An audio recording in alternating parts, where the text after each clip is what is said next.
Hi friends, welcome to my channel Simple Learning Tips.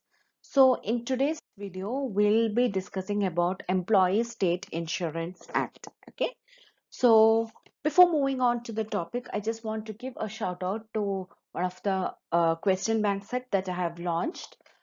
So I have launched two question bank set. First one is will be totally helpful for any student who are preparing for MBA exam, HR exam, BBA exam, basically any university exams related to HR. So it is a question bank set where only where questions will be provided, and it will be very beneficial because if you just learn that answers to the question, you will be clearing the exams. I'll provide the link in the description box so you can check that, and it is very affordable, very small price. All the details I have given in a video, which also I'll link in the description box. Next is second one is multiple choice questions with answers. So I have covered almost all the important topics, and the price is also very affordable, and this will be definitely beneficial for anyone who is preparing for any competitive exams related to HR. This will definitely prove them very worthy. So you can try that. Anybody who is interested, they can try that. Again, link will be in the description box, like how to buy and everything. So this is also useful for all competitive exams related to HR, NTA, UGC, NET, labor welfare, even in management also some HR portions is there. For them also it is very useful. You can find that in the link description box. Now, without much further ado, let's move on to today's topic, that is Employee State Insurance Act. Like I have given here a small explanation that it is a social welfare legislation. So basically, Employee State Insurance Act is one of the state insurance, and they provides certain benefits in the event of sickness or maternity or employment injury to the workman. So that is what is given here in the explanation, also in the video also.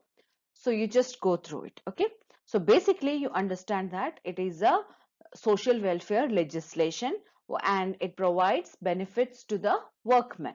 Okay, health benefits, sickness benefit, and all these to the benefits to the workmen. Now, this employee state insurance scheme was first initially launched in 2nd February 1952, and it was at only two industrial centers, that is Kanpur and Delhi.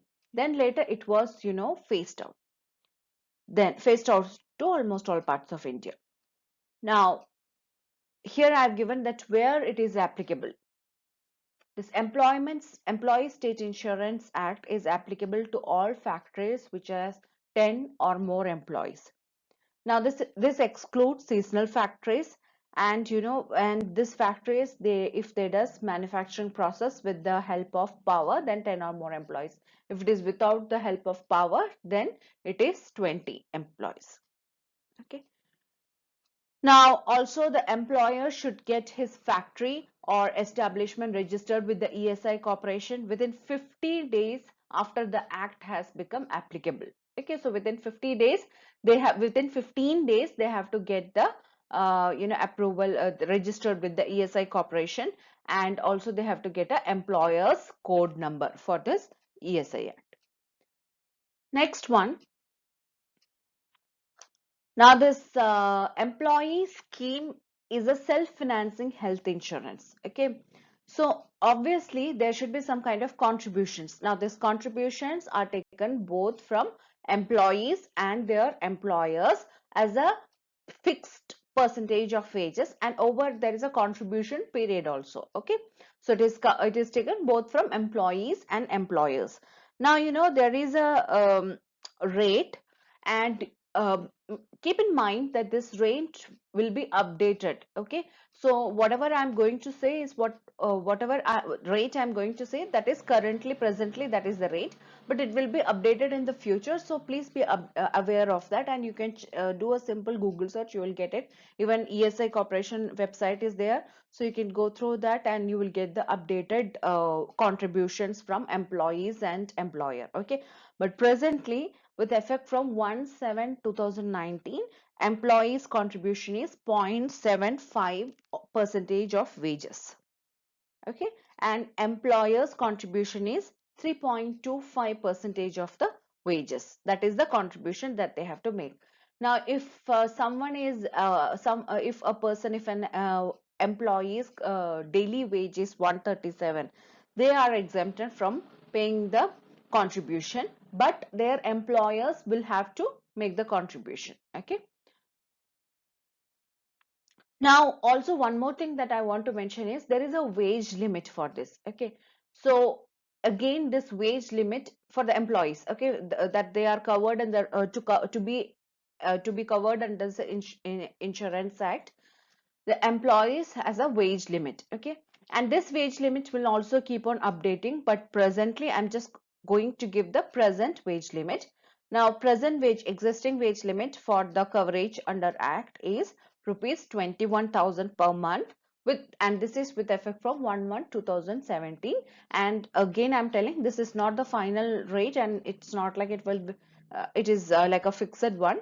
So please be updated, please be aware about the updation that will be happening in this wage limit, as well as the contribution from employer and employee. So I hope it is clear till now. See, these are just, the things that you have to know. These are very practical. Once you will get into a company, or whenever you will be working somewhere, you will know that what are these things. Now, the last one that I'll be covering in this video is benefits under the scheme. So what are the benefits that employees will be getting, are eligible under this scheme? So there is medical. So from day one of entering a company, insurance employment is available for self and dependents. Dependents means they can be your spouse, parents, children, own, or even adopted children. Okay. So these are the, they will, all the people will be covered under medical benefits. Now, next is sickness benefit. Sickness benefit means insured person will be paid in cash in case of sickness, and in case of sickness, if he is absent from work, then if proper medical certificate is provided from a medical practitioner, then this sickness benefit will be paid. Now, this is payable for a maximum of 91 days in two consecutive contribution period. Okay. Now, it becomes admissible only after an insured person has paid contribution for at least 78 days in a contribution period of 6 months. Okay, that means he should be employed. He should have been paid contribution for 78 days in a contribution period of 6 months. Next one is extended sickness benefit.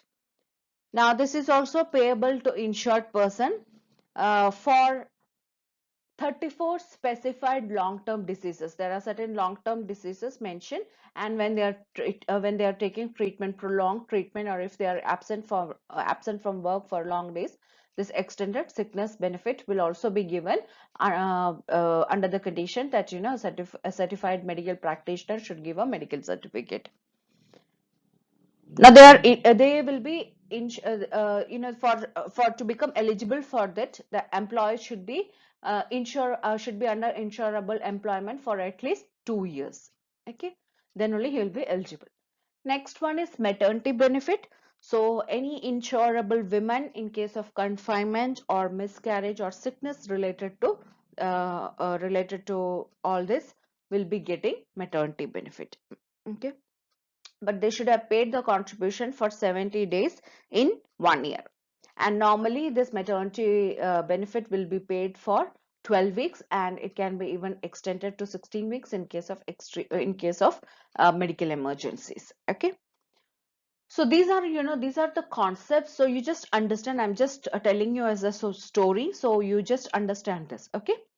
Now, disablement benefit. Disablement benefit means the people, insured person who has physical disability at the employment due to employment injury or occupational disease. Okay, so they will be getting this disabled benefit. Next is dependence benefit. Now, dependence benefit or even family pension are paid to the deceased employees, dependents of deceased employees. and like those who have been deceased due to employment or occupational disease. So they will be getting their dependents will be getting the benefit like family pension, and in some cases, some employment even they will be given employment opportunity also. Okay. Now, other benefits are also there like funeral expenses, vocational rehabilitation, free supply of physical aids, and preventive health care and medical bonus will also be given to the employees once they are covered under this Employee State Insurance Act. Okay. So I hope it is a very simple act, okay, and it is, you might have seen, and all these are administered by Employee State Insurance Corporation, okay. So you can ask anybody who is working in a factory or even anywhere, all industries, in a company, so they will be having more idea. And I hope I gave a basic gist of what is Employee State Insurance Act 1948. So if you have any doubt, if you need further clarifications, please mention it in the description box below. And thank you for watching this video. Stay tuned for more videos like this and DM me for more topics. I have an Insta page at Simple Learning Tips 2019. Please message me there. And if you like this video, please like, share, and subscribe to this channel. Thank you for watching this video and stay tuned for more videos like this. Thank you.